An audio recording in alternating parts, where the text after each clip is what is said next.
Hi, this is KeatonCart89 with another video of my 1/6 scale Kitbash and custom hot toy figures. This, as you can see, or maybe see, I will explain this in a second, is the Bruce Willis Die Hard figure. Now this is actually, I wouldn't say a final figure. There are certain elements of this I'm not happy with, and I'll go over these. One of the things I'm very happy with, which you may not be seeing what I'm seeing, is the actual face to start off with. I don't know whether it's the colouring in the paints or whatever it is. I've tried taking photographs, taking video, and they just don't seem to capture how really good this facial sculpt of Bruce Willis actually is. It doesn't resemble Bruce Willis on camera, but to the naked eye, it really does. I don't know what it is, but it just won't settle. I don't know whether it's from a specific angle or whatever it is, but the camera just doesn't see what I see, which is an amazing Bruce Willis head sculpt from Die Hard. So anyway, I'll move on to what I don't like about the figure so far. As I said, it's not a final figure, so we'll have a look. What I don't like at the moment is the body that I've actually got for the figure. It looks a little lean, it looks a little skinny, and for Bruce Willis in Die Hard, he was an officer in his sort of mid-30s, maybe even early 40s, and I'm not happy with the body. I think it just looks too young, maybe too lean. I will probably change that body out for something a little more thicker set. Certainly not so tight on the vest as well. It's going to look slightly paunchy maybe, which I believe Bruce Willis actually did. He didn't look like a cut superhero that you can see, certainly on this narrow, fat-free body. But that's probably the main thing I'll be changing. The head I'm over the moon with. It just doesn't really read on camera as such. But we'll move along. I've tried to research online the weapons that he actually used in the film, and these are accurate to that film. The only thing missing that you can probably tell from this figure's large handheld weapon is the strap from the weapon. I do have it, it's just not on the figure, I'll say, because it's not complete. I'll add that at final touch. Another thing which I'm very happy with is the belt. A bit of a Kitbash there.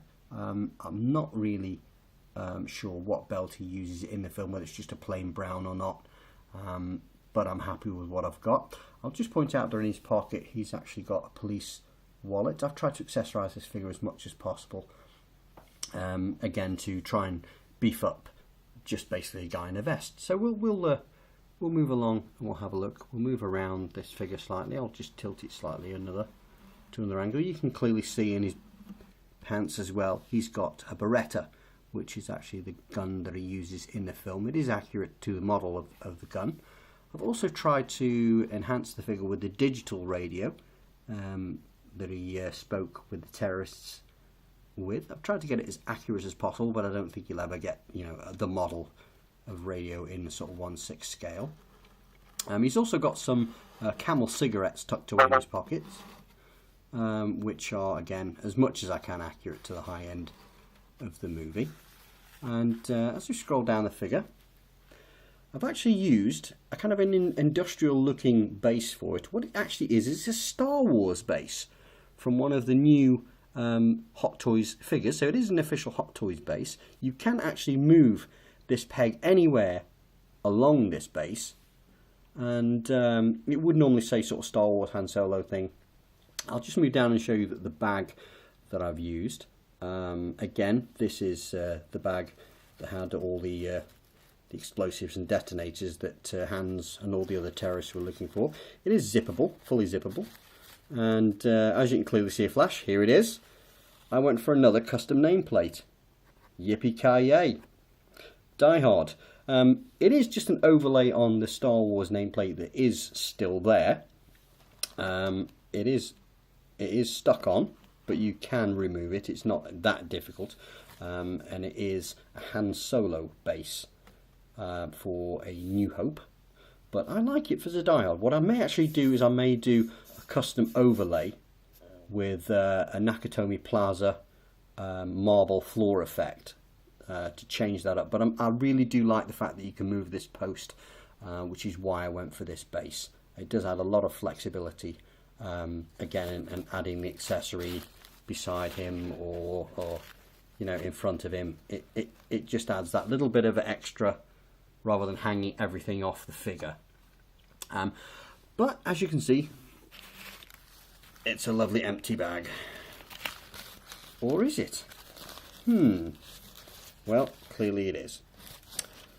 But as I say, I decided to accessorize. So what I'm going to be putting inside the bag is what you can see, which is a nice assortment of guns, clips, detonators, and as you can see, C4. What's Die Hard without C4?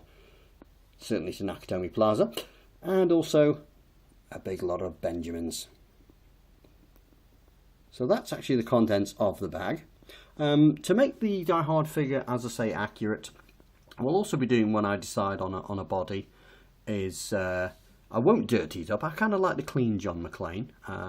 He's got the scars on his and the blood on his face, so that's enough for me. I really don't want to dirty the vest that make it look like a grunge looking figure. I know that that's the point of the character by this point, but I'm happy just to have a couple of flecks of blood to know he's in trouble and he's on the back foot with the terrorists. What I'm actually going to be adding is a set of tattoo decals to the figure.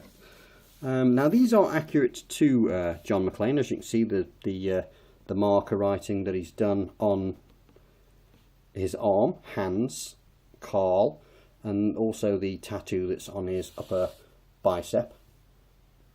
So I've actually got those. You can see there's two sets there, and they're actually from a company I'll give a shout out to, because they've done me some really good custom pieces since I purchased this. It's Bad Mother Customs.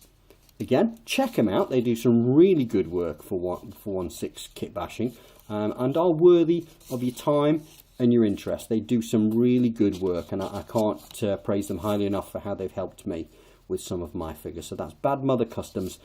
Check them out. Give them a call. See what they can do for you. If you have a custom request, they will listen and they'll try and help you as much as possible. And their prices are very, very competitive, and I believe they're worthy of giving you business too. So that's a shout out for them. And again, and also a shout out very quickly to my friend Ron in the States, who helps me with all my importation of explosives and detonators and all this kind of things that potentially could be a problem if you start saying what's inside your envelopes. But again, this is my Die Hard Bruce Willis figure, another one of my kit bashes. Next time I'm going to be doing a mostly Hot Toys original figure, and it's the T-1000 Terminator 2 police officer from Hot Toys, and it's with a little bit of kit bashing, but I'll go into that. So thanks for watching. Bye.